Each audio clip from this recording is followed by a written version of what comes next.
E a minha reflexão na manhã desse lindo dia é: qual o caminho que estamos seguindo? Se eu te perguntasse isso, você poderia dizer assim: eu estou caminhando para minha casa, para o meu trabalho, para a escola do meu filho, mas não é desse caminho que eu estou te perguntando. Não é o caminho físico, mas qual é o caminho espiritual que nós vamos escolher estar caminhando no dia de hoje?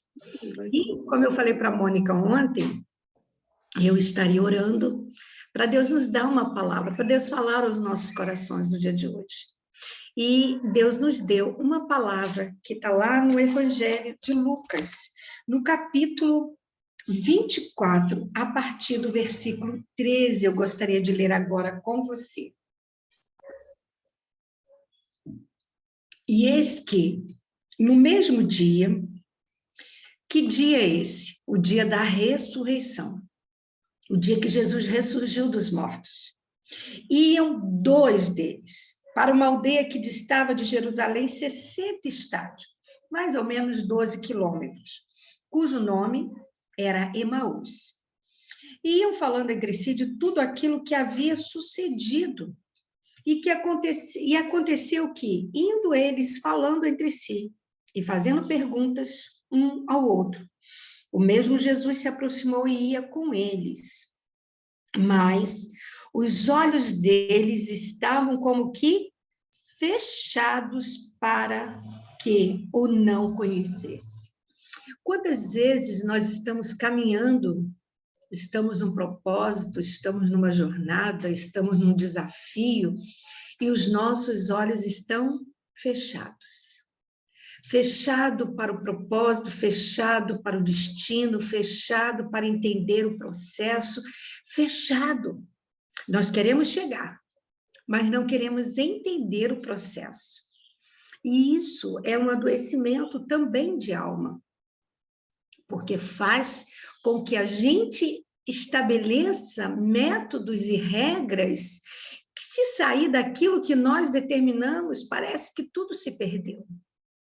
Imagina se naquele dia, na tempestade no barco, os discípulos pensassem: que adianta Jesus estar aqui no barco? A tempestade veio do mesmo jeito. Que adianta ter Jesus no barco e tê-lo dormindo? Mas, queridos, não importa o que aconteça conosco no trajeto, o destino já está traçado. Deus tem o controle de todas as coisas. Mas o fato é que, nesse contexto, os discípulos tinham os seus olhos fechados. Se pergunte: em que meus olhos estão fechados? Para que situação? Para que circunstância? Em que momento os meus olhos foram fechados? Que Deus abra os nossos olhos e nos ajude a entender. Versículo 17 diz que os olhos estavam fechados para que não o conhecessem. E ele lhes disse: que palavras são essas que, caminhando, trocai entre vós, e por que estáis tristes? Outra coisa que acontece quando nós fechamos os olhos para o propósito, processo, é que a tristeza, ela vem com uma força muito grande.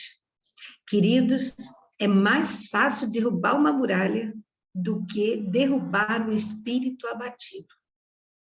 Resistir a um espírito abatido é muito difícil. São como grilhões na alma do homem quando a tristeza o abate. Nada adoça a sua boca, nada alegra o seu coração, nada estimula o seu ânimo. Um espírito adoecido, entristecido, é muito difícil de ser erguido. Então, fechar os olhos traz consigo a tristeza. E no versículo 18 diz que, respondendo um cujo nome era Cleopas, disse: és tu só peregrina em Jerusalém, não sabe as coisas que nela têm sucedido nesses dias? Às vezes, tomar conhecimento traz tristeza, né? E ele lhes perguntou: quais? E eles lhes disseram: as que dizem a respeito a Jesus o Nazareno. que foi um profeta poderoso em obras e palavras diante de Deus e de todo o povo. E como os principais dos sacerdotes, os nossos príncipes o entregaram à condenação de morte e o crucificaram.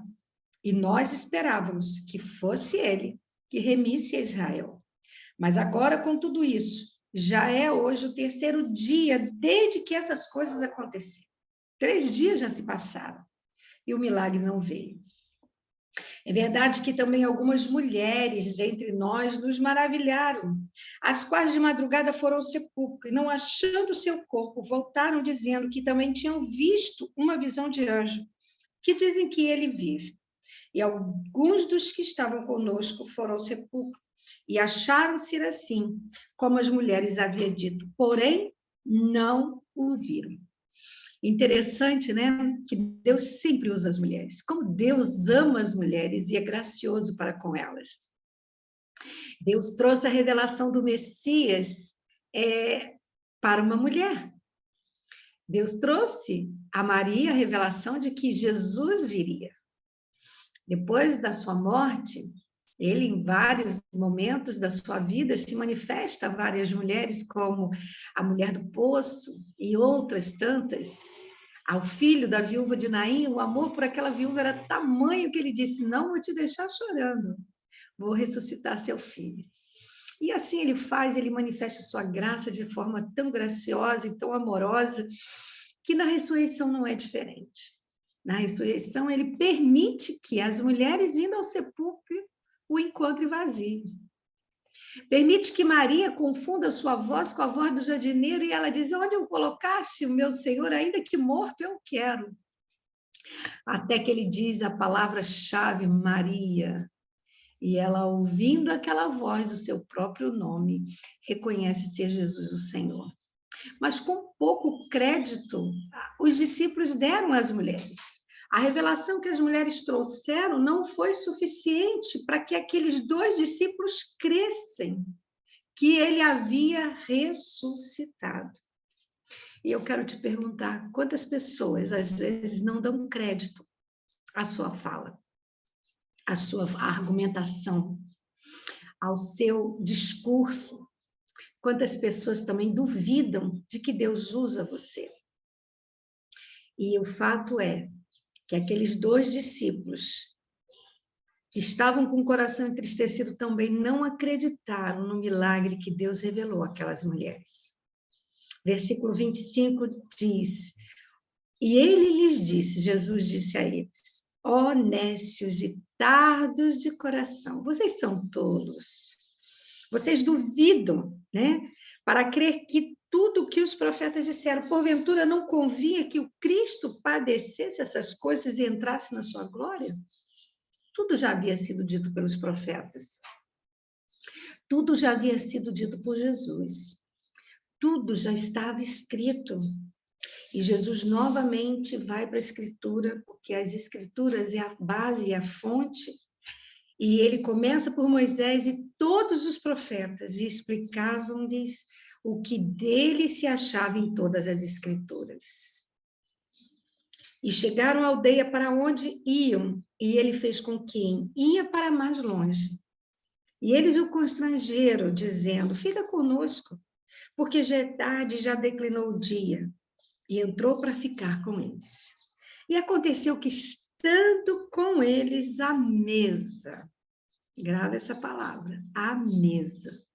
Jesus não se revela no templo, Jesus não se revela na rua, Jesus se revela na mesa. É na mesa.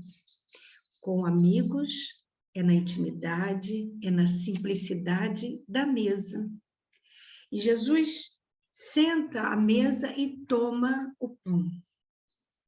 Abençoa-o e parte e lhe deu. Interessante que Jesus aqui não dá o vinho, porque o vinho já havia sido derramado na cruz, já havia derramado no solo. Mas ele dá o pão, porque o pão vivo se reconstituiu. O pão ressuscitou. E ele toma esse pão, parte e dá aos discípulos. Quando ele parte o pão, e ele toma o pão, o que acontece? Os olhos se abrem. Então, eu quero animar você que não toma a ceia, você que não comunga do pão, do cálice. Não fique para trás, não deixe de fazer isso. Abra os seus olhos a partir desse rito tão maravilhoso, tão sobrenatural, que é comer o pão e beber o cálice. Disseram um para o outro, versículo 31. Versículo 32. Porventura, não ardia em nós o nosso coração quando pelo caminho nos falava e quando nos abria as Escrituras? E na mesma hora, levantando-se, voltaram para Jerusalém e acharam congregados os 11 e os que estavam com ele, os quais diziam: ressuscitou verdadeiramente o Senhor e já apareceu a Simão. E ele lhes contara o que lhes aconteceram no caminho e como deles foi reconhecido no partir do pão. Querido, a ceia traz a revelação de quem Jesus é e de quem nós somos. Muitas vezes estamos tão confundidas, indo para caminhos tão longe de Jerusalém. O lugar do nosso encontro, do nosso ajuntamento se chama Jerusalém. É onde está Sião, é onde está o corpo de Jesus, é onde está a igreja. Precisamos estar junto, congregando, independente das situações que essa igreja se encontra. Precisamos nos amar e ter compaixão uns pelos outros. Precisamos pedir: Senhor, abre os nossos olhos, não nos deixe perder o foco. Esses 2 discípulos perderam o foco. Eles perderam o foco na missão. A missão era ficar em Jerusalém. A missão era ficar em Jerusalém. Mas eles foram para mais longe. Eles escolheram 12 quilômetros para fugir do propósito. Quantos quilômetros você tem fugido do seu propósito? Quantos quilômetros você tem saído do seu propósito?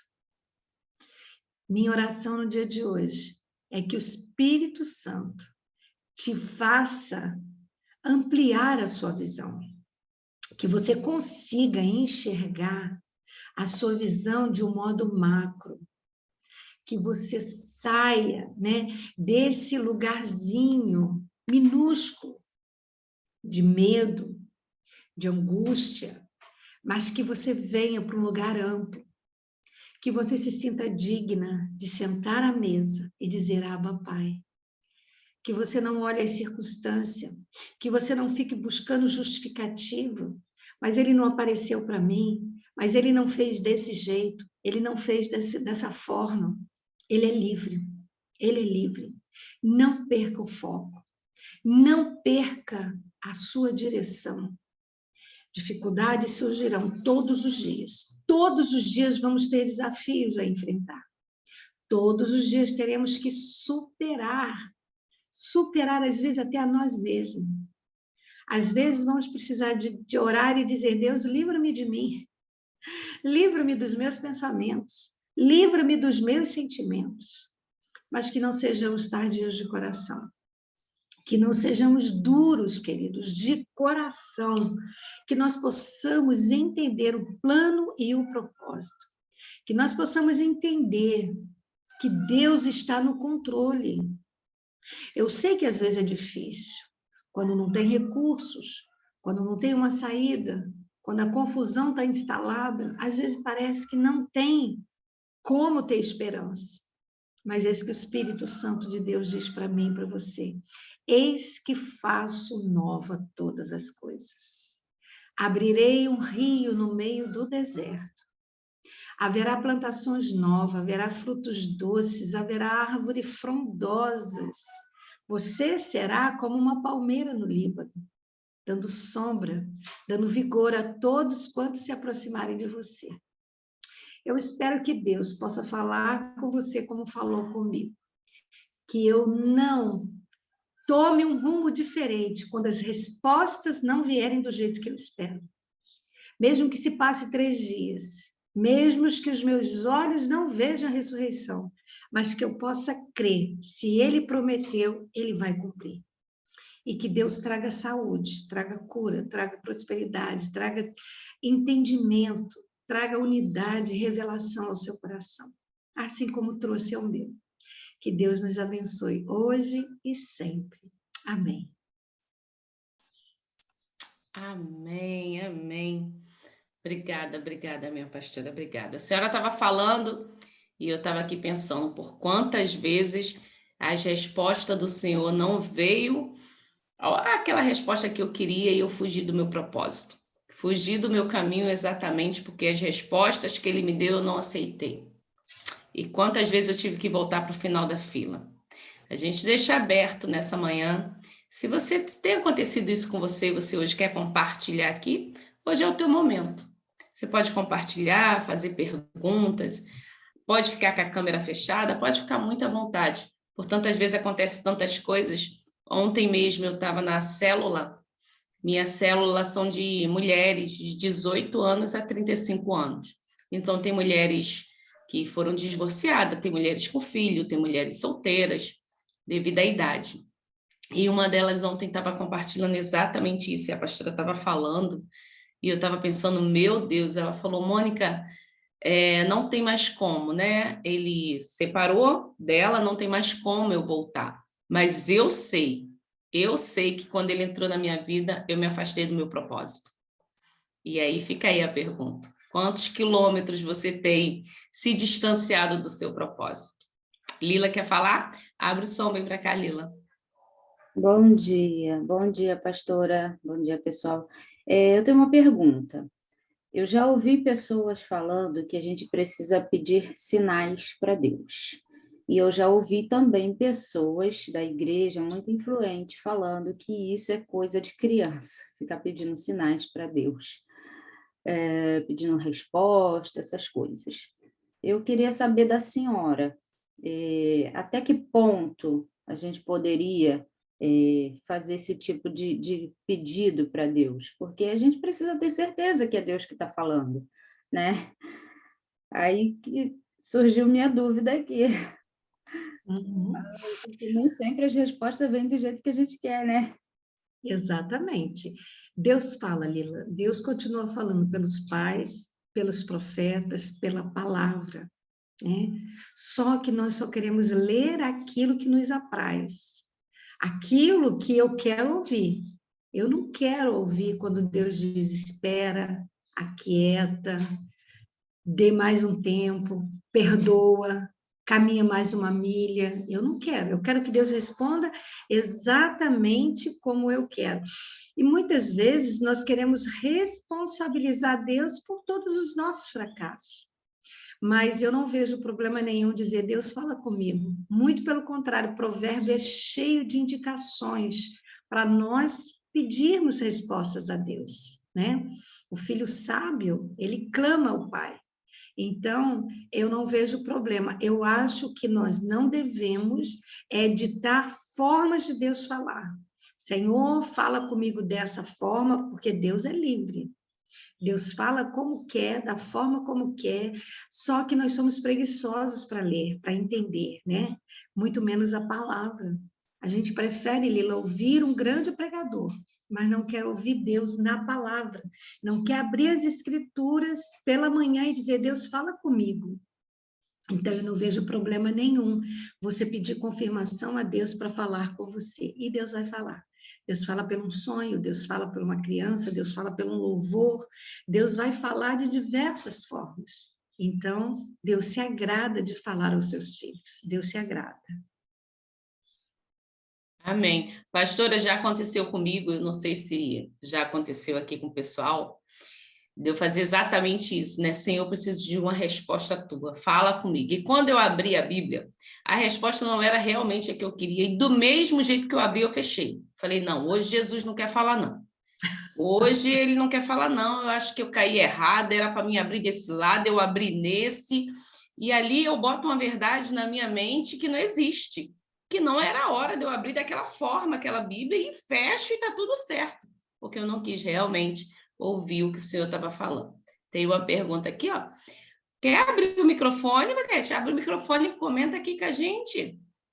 Vem para cá. Às vezes eu vou falar aqui, mas vou falar... Isso, vem para cá. É porque eu tenho andado com umas inquietações e querendo fazer justiça com as minhas próprias mãos.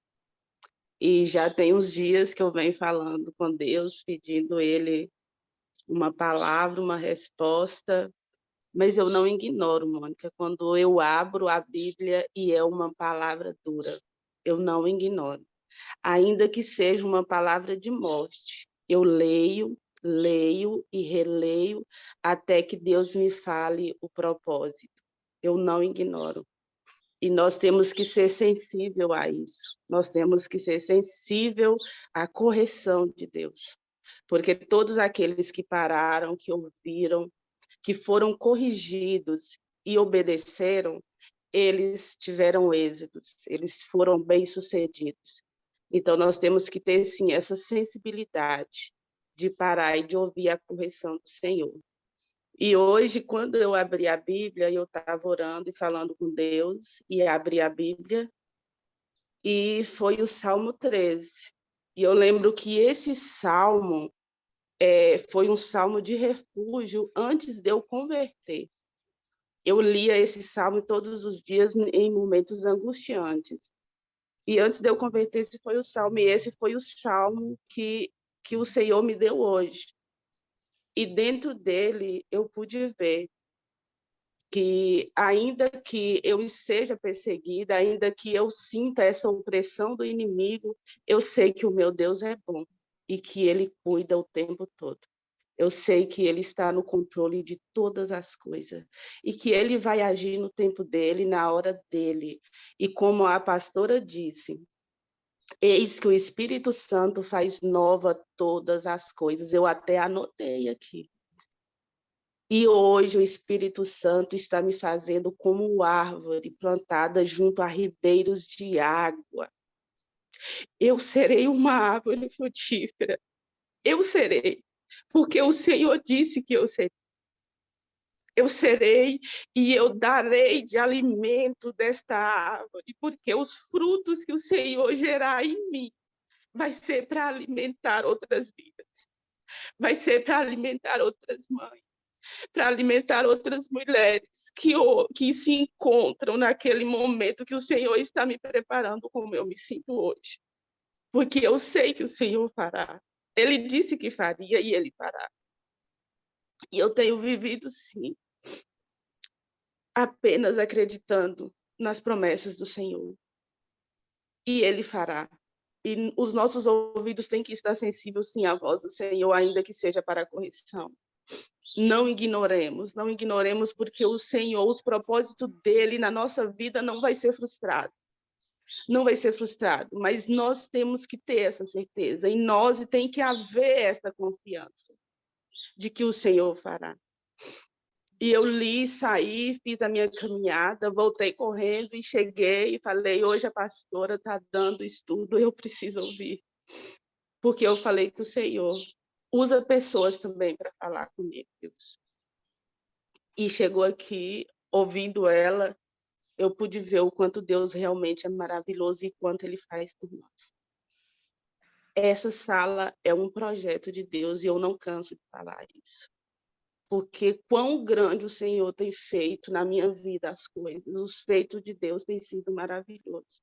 Eu não falo de coisas que eu possa apalpar, mas eu falo de coisas espirituais. O quanto o mover de Deus é lindo e é maravilhoso através disso aqui. E é isso para nós hoje.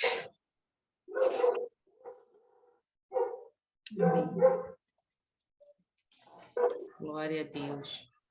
Nayara estava aqui falando, ó. Tânia, você abriu a câmera, você quer falar? Fica à vontade, gente. Abre aí, abre o som, bota a mãozinha. Shalom, queridas. Eu tenho muitas experiências de que Deus fala, né? E é lindo, é lindo. E Deus é tão maravilhoso que Ele fala sim, Ele fala não, Ele fala espera, Ele fala de diversas maneiras. E Deus, assim, é muito criativo e Ele alegra o nosso coração, né? E eu tive uma experiência quando eu comecei um relacionamento com o Eugênio, meu esposo. Eu fui num congresso, e nesse congresso eu fui com esse objetivo. Eu vim de um casamento, né, de muita dor, de muita vergonha, e eu tive a oportunidade, né, com o Eugênio, e eu falei, Senhor, eu não quero nada que não seja a sua vontade.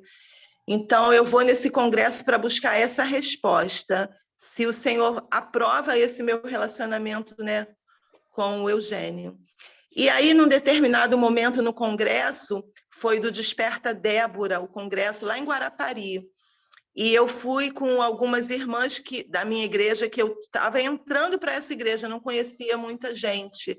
E aí, nesse momento, eu fiquei sozinha, né? Elas foram para um canto e eu fiquei lá no culto sozinha. E aí o pastor falou assim, eu quero que vocês saiam agora para orar, porque Deus vai dar respostas. Então, vocês vão sair daí do lugar que vocês estão. Quem está na frente vai para o meio, quem está no meio vai para o final, quem está no final vem para frente. Vamos fazer um movimento. Você vai orar com uma pessoa que você não conhece. E nós éramos num total de 3.000 mães. E aí eu fui para orar com uma irmã e eu perguntei a ela qual a sua necessidade. E aí ela me falou e eu orei. E ela falou, e a sua? Eu falei assim, eu quero que você ore pela minha vida sentimental, que eu quero uma resposta de Deus. E aí nós oramos, e quando acabou, eu falei assim, querida, eu nem perguntei o seu nome. Qual o seu nome? E ela falou para mim assim, eu me chamo Eugênia. E aí eu falei, Deus, que coisa linda! No meio de multidões, o Senhor me dá uma resposta tão pontual assim. Foi certeira que o nome do meu esposo é Eugênio, né? Então, olha só como que Deus fala com a gente, como que Deus nos mima com tanta delicadeza, com tanta esperança e alegria. E o Senhor também já me deu não. Quantos não eu já recebi do Senhor? Mas o não produz um ministério, como a irmã estava falando. O não produz um ministério, do não nasce uma dor, mas essa dor dá fruto, e a gente vai frutificar para a glória de Deus. Eita! Amém, amém. Samira, você levantou a mãozinha, você quer falar? Levantei sim, Mônica. Então, uma coisa que estava acontecendo aqui comigo era de ficar mal acostumada, porque eu gosto muito de ouvir pregação, gosto muito. E aí eu acabei ficando querendo a revelação de Deus através só do que as outras pessoas falavam, e acabava me esquecendo de buscar a revelação que Deus queria para mim através da leitura da palavra. E esses dias tem sido muito diferente, porque eu pedi a Deus, Deus, eu tenho dificuldade de entender a tua palavra, então fala comigo, eu quero ler, eu quero entender, eu quero me alimentar. E está acontecendo algo diferente, estranho, diferente, bom, porque eu estou lendo e estou conseguindo entender.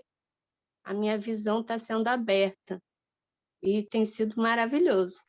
É isso.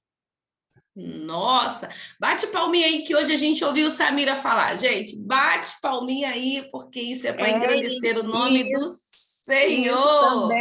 Isso também tem sido algo de muita luta comigo, porque eu sei que eu preciso falar, mas não tenho coragem de falar.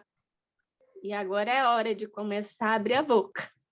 Não tinha.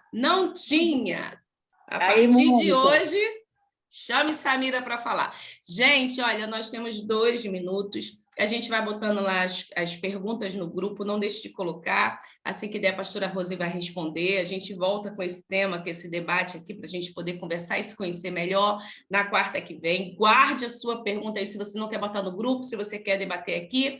Mas eu vou pedir para a pastora orar pela sua vida que está aqui nessa manhã, para que você possa ser mais abençoada e essa live possa não cair no meio que você esteja falando, viu? Vem para cá, vem, pastora Rose.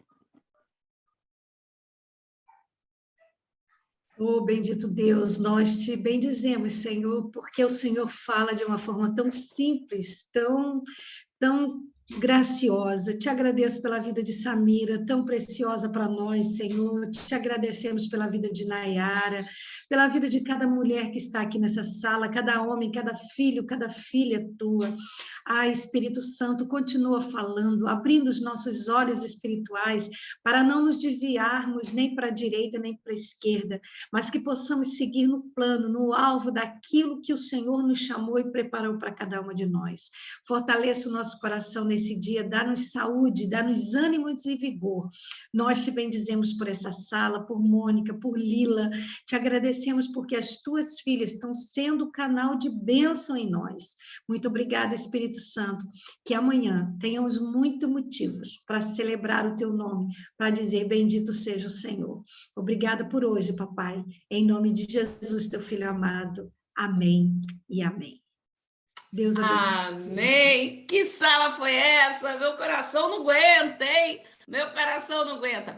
Às 20 horas nós temos viagem eletrizante com a Cíntia Tanuri. Coloque aí seu telefone para despertar, para você não perder o nosso encontro. É hoje, quarta-feira, viagem eletrizante, viu? Beijo no coração de vocês. Obrigada, pastora Rose. Obrigada, Samira, por estar aqui compartilhando. E cada um de vocês que faz essa sala fazer a diferença na minha vida. Beijo grande. Obrigada, Lila Silfer.